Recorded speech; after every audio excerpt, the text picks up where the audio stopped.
하나님의 말씀을 함께 읽겠습니다.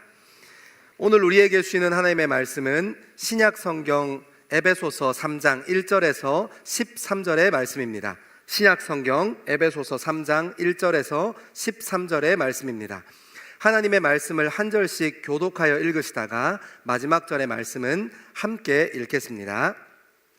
이러므로 그리스도 예수의 일로 너희 이방인을 위하여 갇힌 자 된 나 바울이 말하거니와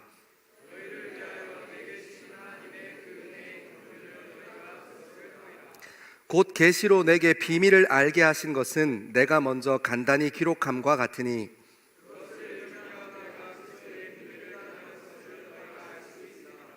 이제 그의 거룩한 사도들과 선지자들에게 성령으로 나타내신 것 같이 다른 세대에서는 사람의 아들들에게 알리지 아니하셨으니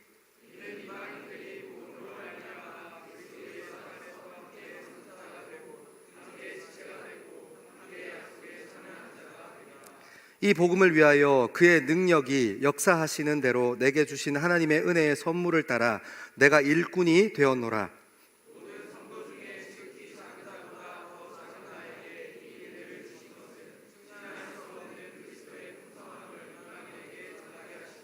영원부터 만물을 창조하신 하나님 속에 감추어졌던 비밀의 경륜이 어떠한 것을 드러내게 하려 하심이라.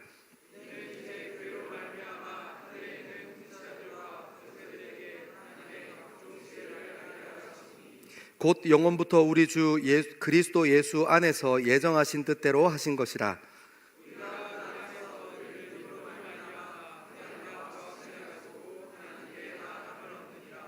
그러므로 너희에게 구하노니 너희를 위한 나의 여러 환난에 대하여 낙심하지 말라. 이는 너희의 영광이니라. 아멘. 아멘. 이것은 하나님의 말씀입니다. 여러분, 하나님께서 우리를 교회로 부르실까요? 아니면 하나님을 우리를 교회라고 부르실까요? 다시. 자, 처음에 시작하면서 말이 좀 꼬였네요. 다른 생각하다가. 여러분, 못 들은 걸로 하고 처음부터 다시 할게요. 죄송해요. 말이 꼬였어요. 다른 거 집중하다가. 여러분, 우리는 이제 에베소서 3장에 왔어요. 이제는 여러분, 교회인데 교회 아닌 것에 대해서 이야기할 시즌은 지났어요. 이해하죠? 여러분 이거 이해하시죠? 교회인데 교회 아닌 사람들, 교회인데 교회 아닌 것이 있다는 것. 교회에 왔는데 생명력을 잃어버린 교회가 있다는 거예요.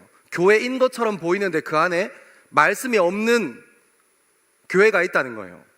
교회인 것처럼 보여서 문을 열고 들어갔더니 그 안에 생명력이 없는 교회가 있다는 거예요.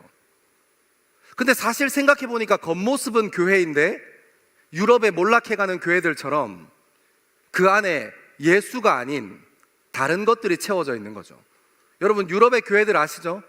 교회가 경영이 안 돼서 그리스도인들이 많이 줄어버려서 교회가 술집이 되고 교회가 나이트클럽이 되고 교회가 사람들이 모여서 그냥 자기네들 이야기를 하는 장소로 둔갑되었어요.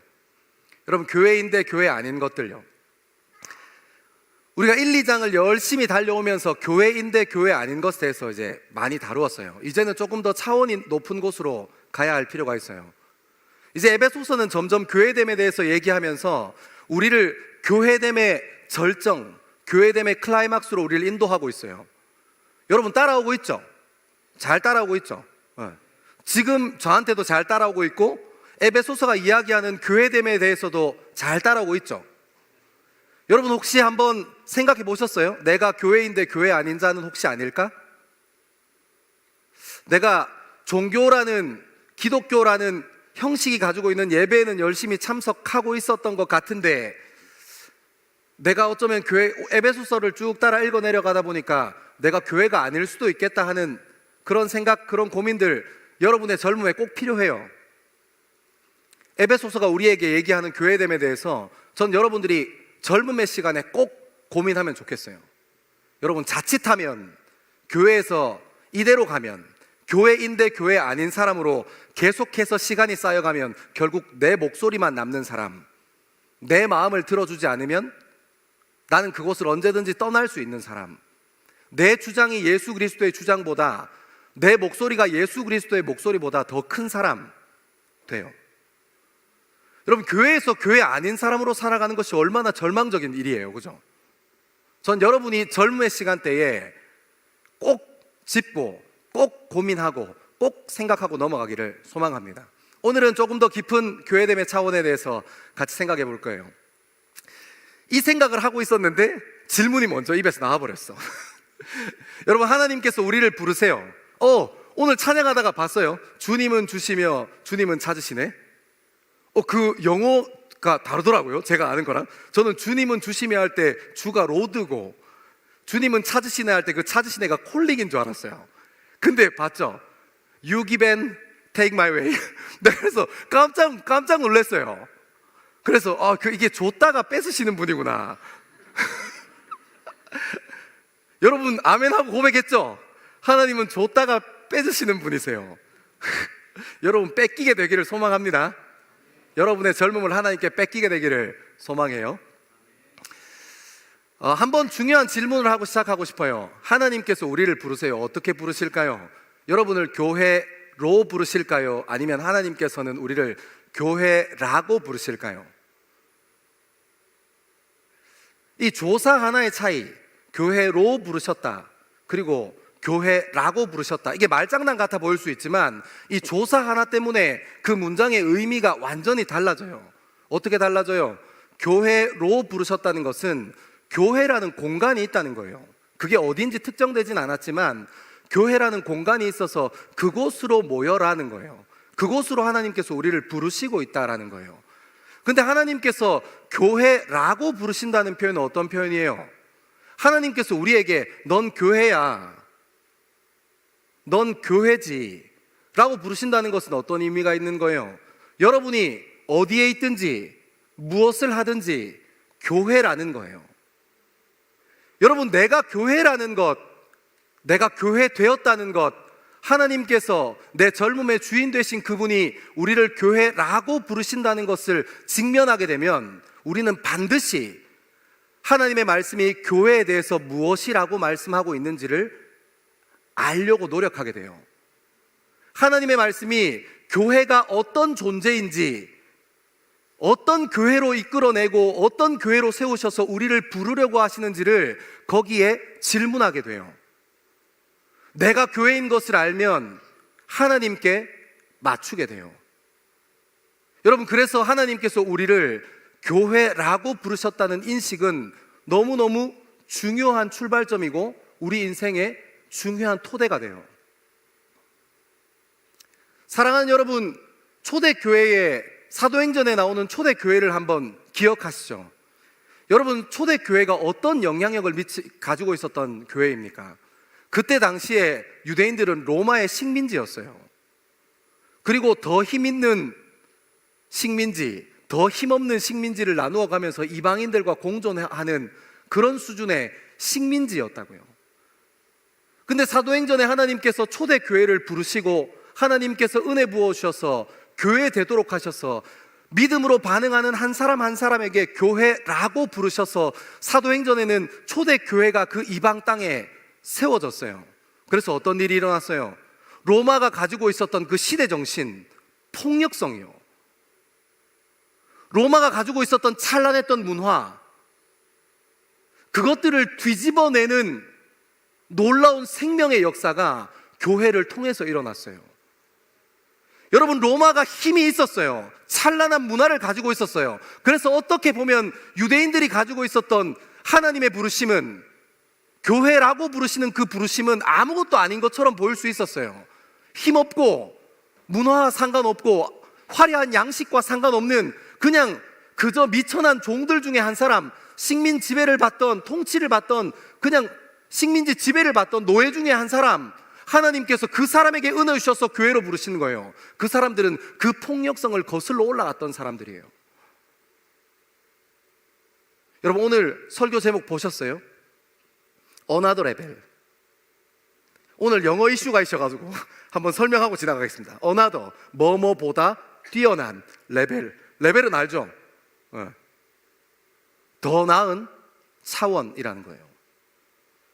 하나님께서 우리를 교회로 부르시는데 그냥 이 땅에서 잘 먹고 잘 살려고 부르신 것이 아니에요. 하나님께서 우리를 교회로 부르신 것은 교회가 어떤 사람이냐 하고 구별해 내려고 너는 교회야, 넌 교회가 아니지, 우리가 2장까지 쭉 따라오면서 읽어왔던 너는 교회고 너는 교회가 아니야 하고 구별하는 차원에서 하나님께서 교회로 부르시지 않으세요. 여러분, 하나님의 교회, 하나님께서 우리를 교회라고 부르시는 그 교회됨을 은혜 가운데 세워가는 사람을 통해서 이 세상이 뒤집어져 가고 있다는 것을 사도행전의 초대교회로부터 증언하고 있는 거예요. 사랑하는 여러분, 저는 오늘 3장의 말씀을 쭉 함께 따라 읽어내가면서 전 여러분들에게 도전하고 싶어요. 전 여러분들이 이 땅을 버타여 살지만 이 땅과 구별되어 사는 사람 되기를 소망합니다. 이 세상의 가치 가운데 살아가지만 하나님 나라를 품고 살아가는 사람 되기를 소망합니다. 어쩌면 교회 다니는 사람들이, 이 세상 사람들이 보기에는 흠도 많고 약하고 지적질 당할 만한 사람인 줄, 그런 존재인 줄, 그런 교회인 줄 모르지만 사도행전의 초대교회를 기억하는 것처럼 이 시대의 폭력성을 거슬러 올라내고 이 시대의 찬란한 문화도 거슬러 올라내어 생명력을 품고 생명을 세워가는 교회되는 저와 여러분 되기를 소망합니다. 같이 한번 말씀을 따라 읽어내려가 볼까요? 우리 1절과 2절의 말씀을 같이 한번 읽겠습니다. 1절과 2절입니다. 시작. 이러므로 그리스도 예수의 일로 너희 이방인을 위하여 갇힌 자 된 나 바울이 말하거니와 너희를 위하여 내게 주신 하나님의 그 은혜의 경륜을 너희가 들었을 터이라. 아멘. 아멘. 여러분, 1절에 보면 이러므로 그리스도 예수의 일로 너희 이방인을 위하여 갇힌 자 된 나는, 나 바울은, 여러분 지금 사도 바울이 갇혀 있다는 거예요. 2024년을 살아가는 우리는 이 갇혀 있다라는 표현이 사실 잘 와닿지 않아요. 왜요? 우리나라는 뭐 조금 후진국에 가면 잘 모르지만 우리나라는 정말 특별한 일이 아니면, 정말 특별한 몇몇 사건이 아니면 억울하게 감옥에 들어가는 일이 없기 때문이에요. 그만큼 우리나라의 사법 질서가 잘 잡혀 있으니까요. 진짜 소수의, 극히 소수의 몇몇 사건들을 제외하면 감옥에 가는 일이 부끄러운 일이에요. 그래서 어떤 사람들은 감옥에 갈 때 가족들에게 숨기고 가기도 하고 이렇게 자기의 흔적을 지우고 가려고 이렇게 노력하는 것이 감옥이에요. 근데 여러분, 우리 민족, 우리 어른들이 사셨던 한 100년 전의 대한민국만 해도 그러지 않았어요. 일제강점기를 지나고 군부 독재 시대를 지나면서 사람다움에 대해서, 자유에 대해서 얘기하면 붙잡혀 갔던 때가 있어요. 그리고 정의와 공의에 대해서 얘기하면 붙들려 갔던 때가 있어요. 불과 100년 전 대한민국 땅에도 그런 일이 일어났어요. 그런 것을 생각해 보면 2000년 전에 사도 바울이 활동할 그때 사도 바울이 주장했던 게 이거잖아요. 유대인들도 이방인들도 상관없어, 모두 다 예수 그리스도의 이름으로 구원받는 거야 했던 것을 주장했어요. 유대인들도 기분 나쁘고 이방인들도 기분 나빠요. 왜요? 유대인들 입장에서 한번 생각해 보세요. 그들이 가지고 있었던 순혈 전통, 혈통으로 말미암아 나는 선택받은 백성이야 했던 그 자부심요, 선민의식을 유대인이었던 사도 바울이, 가말리엘의 문화라는 탁월한 바리새인 가문의 출신이었던 사도 바울이 그것을 스스로 깨고 다니는 거예요.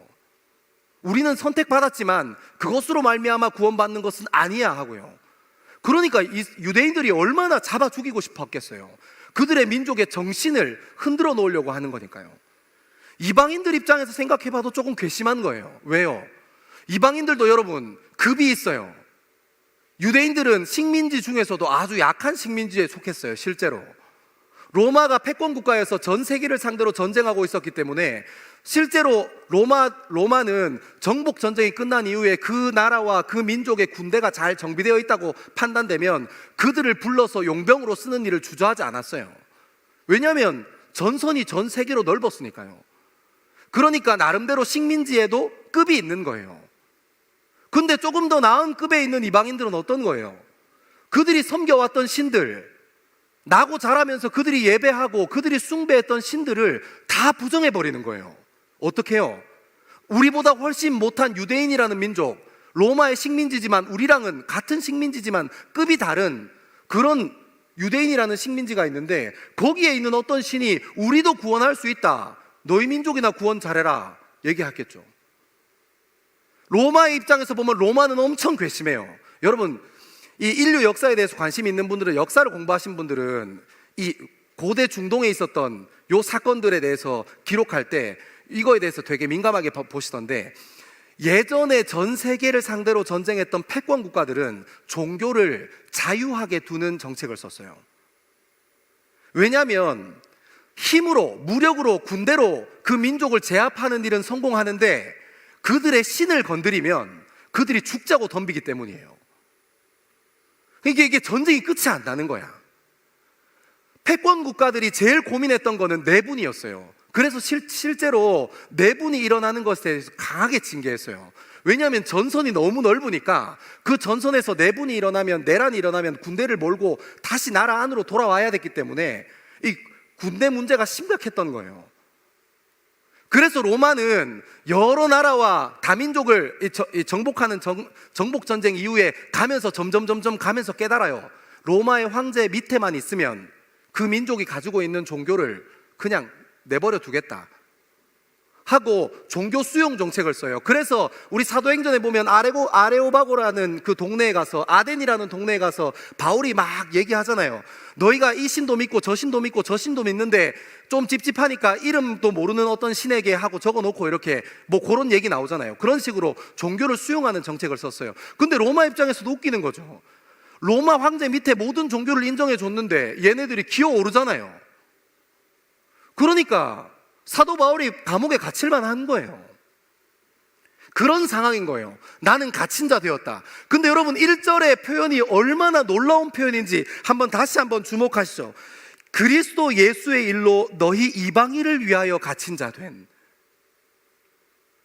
여러분 이것이 굉장히 놀라운 이야기인 거예요.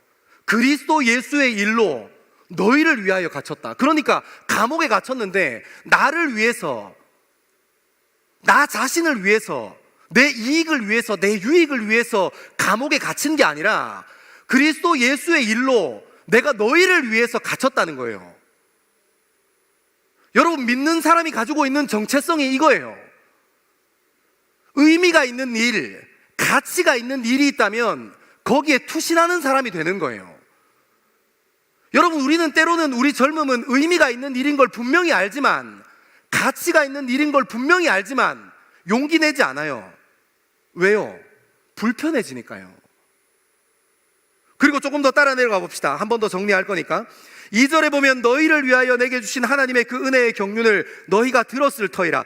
여러분 여기 뭐 은혜의 경륜이다, 이거는 제가 다음에 한번 제자 훈련할 때 좀 깊게 얘기할 수 있는 시간 되면 한번 설명해 드릴게요. 근데 오늘은 좀 주목하고 싶은 게 이거예요. 너희를 위하여 내게 주신 하나님의 그 큰 은혜를 너희가 들었다. 여러분 이게 호수처럼 연결되어 있는 게 보여요? 내가 은혜 받았는데, 내가 은혜 받은 목적은 너희를 위하여 내가 은혜를 받았고, 내가 은혜를 받았기 때문에 내가 지금 갇힌 바 되었다는 것은 무슨 말이에요? 그 사람들에게, 너희에게 그 복음이, 은혜가 흘러갔다는 거예요? 안 흘러갔다는 거예요? 여러분 사도 바울은 분명하게 알았던 것이 있습니다. 은혜가 무엇이냐 하는 것과 은혜가 흘러간다는 것을 분명히 알았어요. 여러분 저는 이것을 오늘 좀 정리하면서 더 전혀 다른 차원에 대해서 얘기하고 싶어요. 여러분 믿는 사람, 교회된 사람은 우리가 에베소서 1장과 2장을 쭉 지나면서 교회이고 교회 아닌 사람을 막 갈라냈어요. 그리고 이제 교회된 사람, 교회가 맞는 사람은 어떤 사람이라는 거예요? 의미 있는 일에 투신하는 사람이라는 거예요. 사랑하는 여러분, 여러분의 젊음은 단 한 번밖에 없는데, 여러분의 인생은 단 한 번밖에 없는데 여러분 무엇을 쫓아 살아가십니까? 여러분 의미가 있는 일을 위해서 여러분의 젊음이 투신됩니까? 아니면 그냥 밥 벌어먹고 잘 살기 위해서 여러분의 젊음이 투신합니까? 여러분 우리 인생에 가치 있는 일에 여러분이 투신하는 젊음이십니까? 아니면 내가 결혼할 때 집 한 채는 사야지 하고 돈이나 바닥바닥 모으는 일에 내 젊음을 던지고 있는 그런 젊음으로 살아가십니까? 여러분 의미 있는 일이라면 불편함을 감수할 수 있는 것, 가치 있는 일이라고 확신한다면 그 자리에 내가 머물 수 있는 젊음, 여러분 차원이 다른 삶인 것입니다. 여러분 은혜는 흘러가야 합니다. 우리에게도 은혜가 흘러왔습니다. 우리를 사랑하는 어떤 사람, 기도하던 사람, 어떤 사건, 기도하는 사람이 기도했던 그 사건요, 그 사건을 통해서 우리 젊음 가운데로 은혜가 흘러 들어왔어요. 근데 왜 그 은혜를 여러분은 여러분의 삶 가운데만 머물러 두기를 원하십니까? 썩어요. 왜 여러분은 여러분이 받은 은혜를 여러분의 젊음에만 가지고 있어요?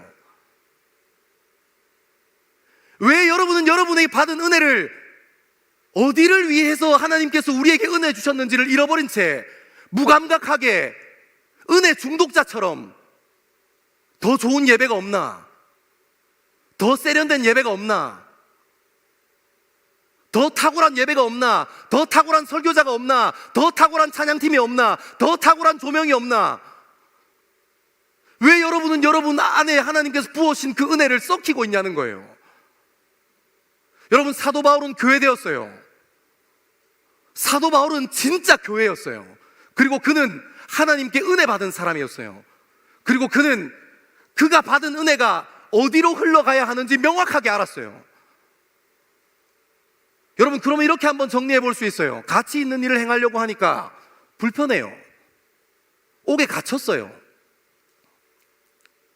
은혜를 흘려보내려고 하니까 아무것도 모르는 사람한테 뭔가 자꾸 내가 이렇게 갖다 들이부어야 돼요. 그럼 여러분, 교회된 것은 불편한 것입니까? 교회된 것은 그냥 손해나 보라고 하나님께서 우리를 부르신 겁니까? 하나님께서 우리를 교회라고 부르셨는데 그 교회라고 부르신 이유가 여러분이 가지고 있는 능력이나 여러분이 가지고 있는 물질이나 그것들 그냥 한번 흘려보내는 일에 여러분들 쓰려고 여러분들 잡아서 교회 되라고 이렇게 교회로 부르신 겁니까? 교회라고 부르신 겁니까? 저는 어느 정도는 맞는 것 같아요. 여러분, 어느 정도는 부인할 수 없는 것 같아요. 근데 전 여러분과 한번 같이 생각해 보고 싶은 것은 가치 있는 일에 마음에 쏟아지는 사람, 의미 있는 일에 그 자리가 불편한 자리라도 기어 들어가는 사람,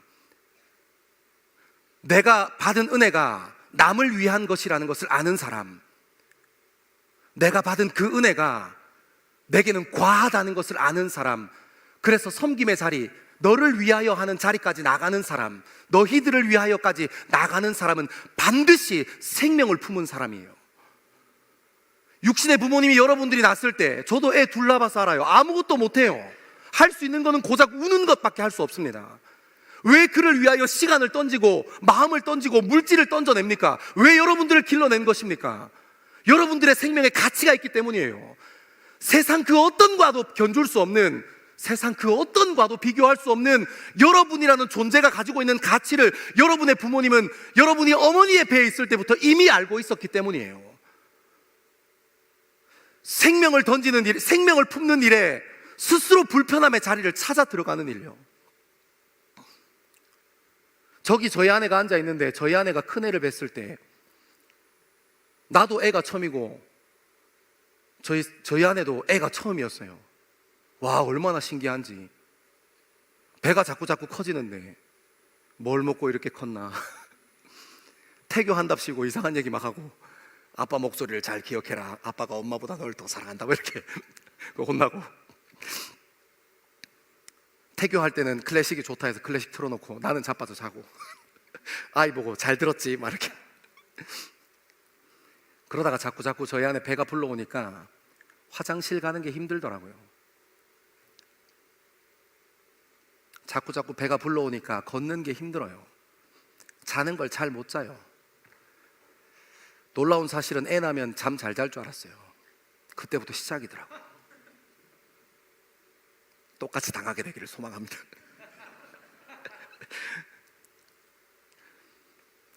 왜 불편함의 자리를 찾아 들어가는 거예요? 그렇게 잠도 못 자고 화장실 가는 것도 불편하게 하는데 왜 그 생명이 나보다 더 소중해하고 품는 거예요? 여러분, 저는 부모님의 이야기로 시작했지만 저는 여기 앉아있는 사람 중에 생명을 품어본, 아이를 낳아보지 못해도 생명을 품어본 경험이 있는 사람이 있다고 믿어요. 우리도 막 이렇게 코 흘리겠대. 저도 20살 때 코 흘리겠대. 제가 이런 사람이 제가 목사가 될지 어떻게 알았습니까? 그때 저를 믿어주고 저를 품어줬던 사랑하는 제 형님들, 신앙의 선배들과 신앙의 동력자들, 친구들, 부족한 사람한테 막 잘한다고 막 얘기해주고 박수 쳐주던 그 동생들, 그 선배들, 친구들, 동생들이 저를 키워낸 거예요.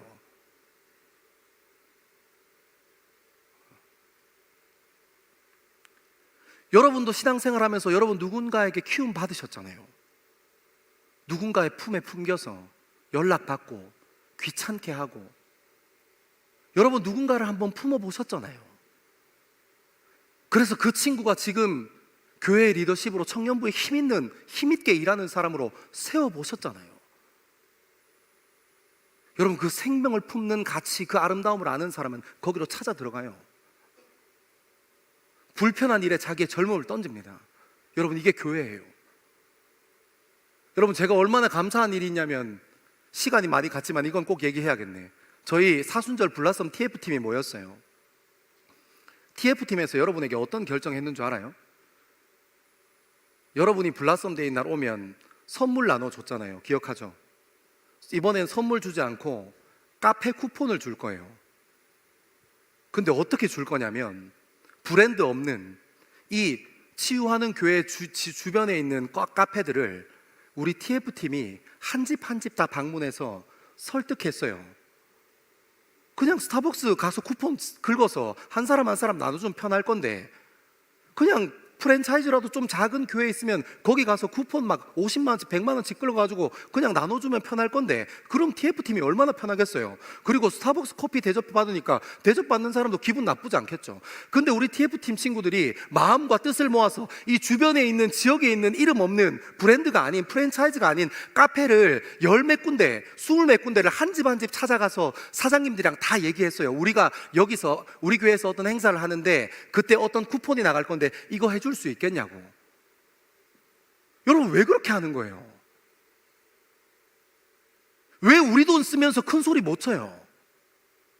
아니, 지금 얘기가 잘못됐네요. 왜 우리 돈 쓰면서 불편한 자리에 찾아 들어가는 거예요? 왜 우리가 가지고 있는 능력을 쓰면서 그 불편한 자리, 그 어려운 자리에 찾아 들어가냐고요? 기어 들어가냐고요? 여러분 그 일이 가치 있기 때문입니다. 그 일이 의미 있기 때문입니다. 여러분 우리 블라썸 TF팀, 사순절 TF팀이 어떻게라도 그 교회됨의 마음을 실천해 보려고 우리 돈 쓰고 스스로 불편하기를 작정했어요. 저는 저와 여러분의 마음 가운데 교회됨이 앞으로도 바르게 세워지기를 소망합니다.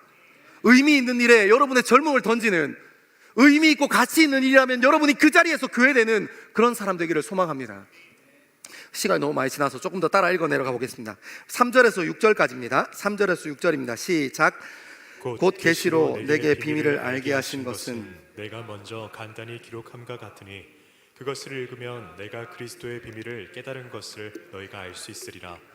이제 그의 거룩한 사도들과 선지자들에게 성령으로 나타내신 것 같이 다른 세대에서는 사람의 아들들에게 알리지 아니하셨으니, 이는 이방인들이 복음으로 말미암아 그리스도 예수 안에서 함께 상속자가 되고 함께 지체가 되고 함께 약속에 참여하는 자가 됨이라. 아멘. 자, 한번 말씀 따라와 보세요. 3절과 4절은 이렇게 표현해요. 곧 계시로 내게 비밀을 알게 하신 것은 내가 먼저 간단히 기록함과 같으니 그것을 읽는다면 내가 그리스도의 비밀을 깨달은 것을 너희가 알 수 있으리라. 여러분 이게 무슨 말이에요? 계시로 내가 비밀을 알았는데 그게 아무나 본다고 열리는 게 아니라는 거예요.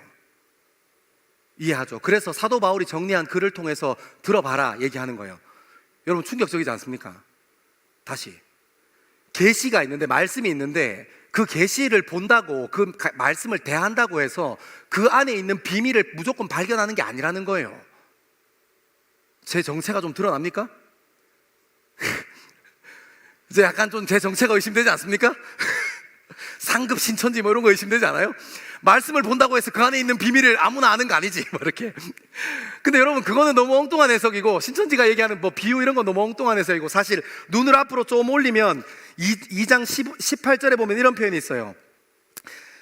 이는 그로 말미암아 우리 둘이 한 성령 안에서 아버지께 나아감을 얻게 하시려. 그러니까 성령을 통해서 아버지께 나아가도록 하신다 하는 이 에베소서의 맥락을 따라 읽으면, 이 사도 바울이 얘기하는 건 계시는 계시인데 계시를 읽는다고 해서 모두 다 그 안에 있는 비밀을 아는 것은 아니야 하는 것에 대한 이유를 성령 하나님께서 조명하여 주셔야 가능하다는 것을 표현한다는 것을 알게 돼요. 그리고 어떻게 돼요? 뒤에 가면 5절 6절은 이제 그의 거룩한 사도들과 선지자들에게 성령으로 나타내신 것 같이 다른 세대에서는 사람의 아들들에게 알리지 아니하셨으니, 그러니까 유대인도 모르는 게 있어 얘기하는 거예요. 유대인도 모르는 게 있어. 이는 이방인이 복음으로 말미암아 그리스도 예수 안에서 함께 상속자가 되고 함께 지체가 되고 함께 약속에 참여하는 자가 됨이라 하고 얘기하세요. 여러분, 그러니까 이것을 정리해 보면 성령으로 말미암아야 계시 가운데에서, 하나님 말씀 가운데에서 그 안에 있는 구원의 비밀을 알 수 있다 얘기하시고, 쭉 따라 내려가서서 무슨 얘기하는 거예요? 성령과 함께 말씀을 이해하는데 또 뭐가 필요하냐면 정확한 하나님의 때가 필요한 거예요. 여러분, 이 말씀의 맥락이 무슨 맥락이에요? 유대인은 구원받는데 이방인들은 구원 못 받잖아 하고 있었던 이거를 사도 바울이 깨부수는 거예요. 아니야. 유대인도 구원받지만 이방인들도 예수 그리스도를 통해서 구원받아 하고 얘기하는 거잖아요. 근데 그것이 이미 구약 성경에 있다고요. 그래서 제가 몇 군데 찾아왔어요. 같이 한번 따라올래요? 출애굽기 11장인가 2장이 12장 37절 38절. 출애굽기 12장 37절 38절 같이 한번 읽을게요. 시작. 이스라엘 자손이 람셋을 떠나서 숫곳에 이르니 유아외에 보행하는 장정이 60만 가량이요 수많은 잡족과 양과 소와 심이 많은 가축들이 그들과 함께 하였으며. 아멘. 여러분, 여기 38절에 나오는 수많은 잡족, 이게 개역 한글 버전에는 중다한 잡족이라는 표현인데 민족이 섞였다는 거예요. 그러니까 이미 하나님께서는 뭐 얘기하시는 거예요? 출애굽 하실 때부터 이미 이방인들에 대한 계획이 있으셨다는 거예요. 조금 더 찾아봅시다. 이사야서 11장 10절. 여기 나왔네요. 저 위에 같이 한번 읽을게요. 시작. 그날에 이새의 뿌리에서 한 싹이 나서 만민의 기치로 설 것이요 열방이 그에게로 돌아오리니 그가 거한 곳이 영화로우리라. 아멘. 이 말씀도 마찬가지예요. 하나님께서 이미 이새의 뿌리에서 한 싹이 나서 만민의 기치로 설 것이요 열방이 그에게, 이방인들이 하나님께로 돌아온다고 이미 구약 성경에 얘기한 것을 다시 이야기하는데 뭐가 문제였던 거예요? 예수 그리스도의 때를 유대인들이 몰랐기 때문이에요. 그래서 이런 실수를 범하는 거예요. 하나만 더. 말라기 1장 11절. 말라기 1장 11절 말씀 같이 한번 읽겠습니다. 말라기 1장 11절 시작. 만군의 여호와가 이르노라. 해 뜨는 곳에서부터 해 지는 곳까지의 이방 민족 중에서 내가 이름이 크게 될 것이라. 각 처에서 내 이름을 위하여 분향하며 깨끗한 제물을 드리리니 이는 내 이름이 이방 민족 중에서 크게 될 것임이라. 아멘. 아무튼 말라기에도 어떤 얘기를 하고 있냐면 이방 사람들이 구원받는다는 얘기를 이미 하고 있는 거예요. 그러니까 이 사도 바울이 무엇을 표현하고 싶냐면 하나님의 말씀이라고 그냥 읽는다고 다 그 비밀을 알게 되는 것 아니야. 성령 하나님께서 조명하셔야지. 이게 1번. 2번은 어떤 거예요? 예수 그리스도라는 정확한 때에 하나님의 때를 통해서 온 열방이 하나님께 돌아오는 것을 알게 된다 하는 것을 말씀을 통해서 비춰주시는 거예요. 우리 6절 말씀 한 번만 더 띄워줄 수 있나요? 6절만. 에베소서 3장 6절. 자, 나왔다. 자, 우리 같이 한번 읽어볼까요? 시작. 이는 이방인들이 복음으로 말미암아 그리스도 예수 안에서 함께 상속자가 되고 함께 지체가 되고 함께 약속에 참여하는 자가 됨이라. 아멘. 이거 좀 띄워놓고 있어주세요. 여러분, 하나님께서 이 감추어 주신 비밀을 성령의 조명하심으로, 그리고 예수 그리스도라는 정확한 때에 따라 다음 세대, 다른 세대에게 하나님께서 이 말씀을 드러내 보여주시는 거예요. 확증하시는 거예요. 그러니까 사도 바울은 경험해보지 못했던, 유대인들이 교회됐다고 자기네들 스스로 자부하고 유대인들이 자기네들이 교회가 되었다고 착각했지만, 사도 바울은 성령의 조명하심과 예수 그리스도의 나심을 따라서 정확한 하나님의 때에 따라 그 말씀이 진짜 계시, 닫혀져 있던 것들이 열려서 보여진 거예요. 어떻게 열려서 보여지는 거예요? 온 세계와 온 열방이 교회되는 일에 함께 할 수 있는 것이 선언되어지고 선포되어지는 거예요. 6절의 고백처럼요. 여러분, 이것이 얼마나 놀라운 고백입니까? 교회된다는 것이 얼마나 다른 차원의 일인 것입니까? 여러분, 교회된다는 것이 우리 인생을 완전 뒤집어 놓을 만한 얼마나 다른 차원의 이야기를 지금 하고 있는 것입니까? 여러분, 6절까지 오니까 어떤 이야기를 하고 있는 거예요? 교회된다는 것이 나와 내 이웃이 우리가 되는 이야기, 그런 이야기 하는 게 아니라는 거예요. 너와 나가 한 공동체가 되는 거지, 교회된다는 것이 그런 수준의 이야기를 하는 게 아니라는 거예요. 열방이 주님 앞에 돌아오는 것이요, 그리고 하나님의 그 상속에 참여하는 것이요, 하나님께서 창조하실 때에 창조의 질서를 따라 이 세상을 세팅하시고 지으셨는데 그 창조의 질서 안으로, 생명의 질서 안으로, 사랑의 질서 안으로 들어가는 거예요. 너와 내가 우리가 된다는 그런 단순한 차원, 1차원적인 게 아니라 너와 내가 한 공동체가 될 수 있지 하는 1차원적인 수준이 아니라 어떤 거예요? 에덴 동산에서 첫사람이었던 아담과 하와가 고백했던 것처럼 너는 내 뼈 중에 뼈고 살 중에 살이야. 그러니까 너와 나가, 너가 곧 나라는 이야기로 돌아간다는 거예요. 너와 내가 합쳐서 우리가 아니라 네가 곧 나라는 고백을 할 수 있는 사람이 된다는 거예요. 온 열방이 창조 질서 안으로 다시 들어가는 거예요. 그 하나님께서 교회를 통해서 이 땅 가운데 세우시고자 하는 질서요, 가치 있는 일에 왜 투신해야 합니까? 의미 있는 일에 왜 우리 젊음을 던져야 합니까? 우리가 왜 불편한 자리에 기어 들어가고 찾아 들어가면서 교회가 되어야 합니까?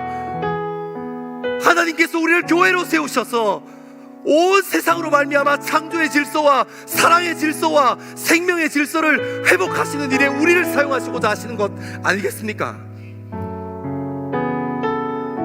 여러분, 이제 우리는 이것은 교회야, 이것은 교회가 아니야 하는 단순한 차원, 교회인데 교회가 아니지 않은 그런 다른 차원이 아니라 진짜 수준 있는 차원의 교회에 대해서 얘기하고 싶어요.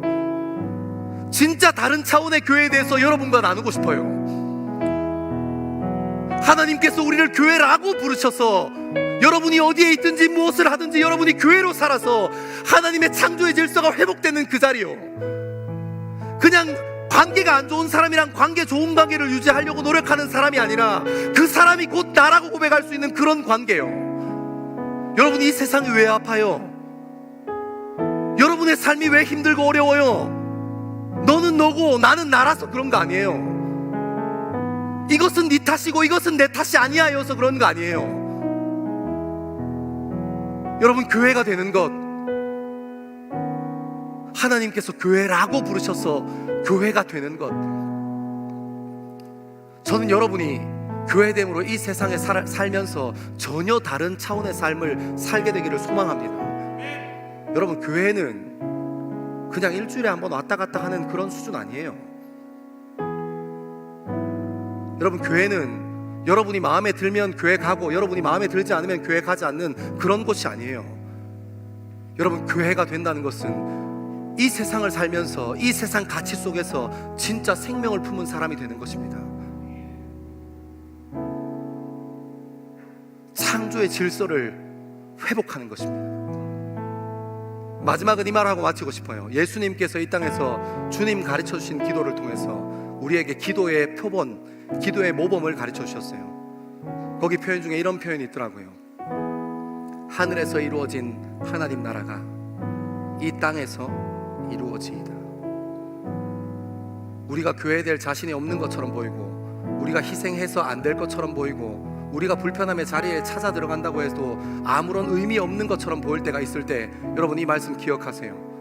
하늘에서 이루어진 하나님 나라가 교회를 통해 이 땅에 이루어질 것이라.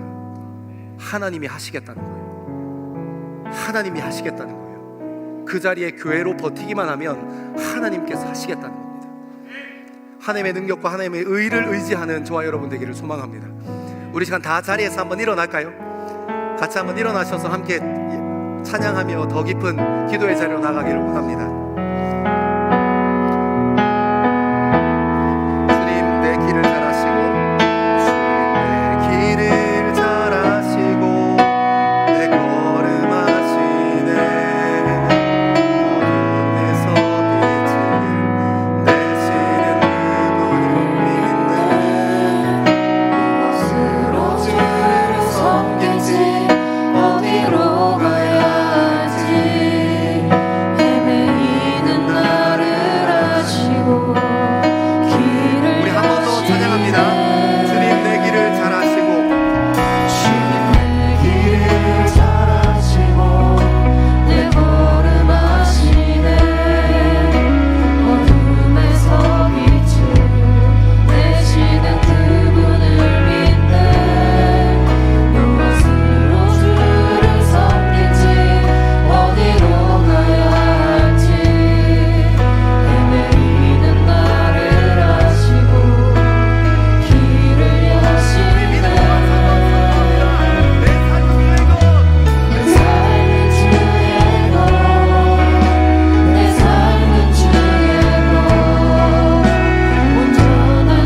부르십니다.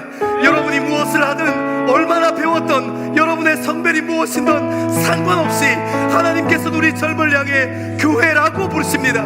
하나님, 우리가 하나님께서 말씀하신 그 교회됨으로 이 세상을 살아가며 창조의 질서를 다시 한번 회복하고 생명 안에 있는, 사랑 안에 있는, 예수 그리스도 안에 있는 우리가 되어서 이 세상을 살려내고 생명을 품어내는 우리 젊은 그리스도인으로 살아가기를 간절히 바라며 이 시간 주의 이름 3번 크게 부르고 함께 기도하겠습니다. 주여!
인도하심을 쫓아 잠잠히 더 깊은 기도의 자리로 나아가기를 소망합니다. 하나님께서 우리를 교회라고 부르십니다.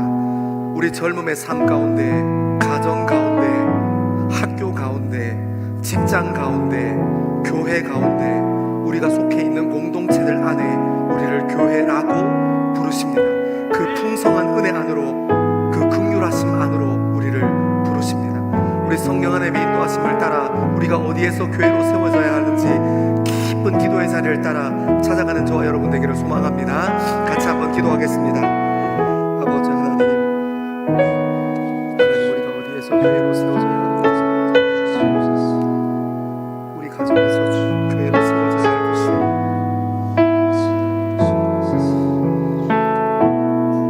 하나님 내 삶에서 교회로 세워져야 할 것이,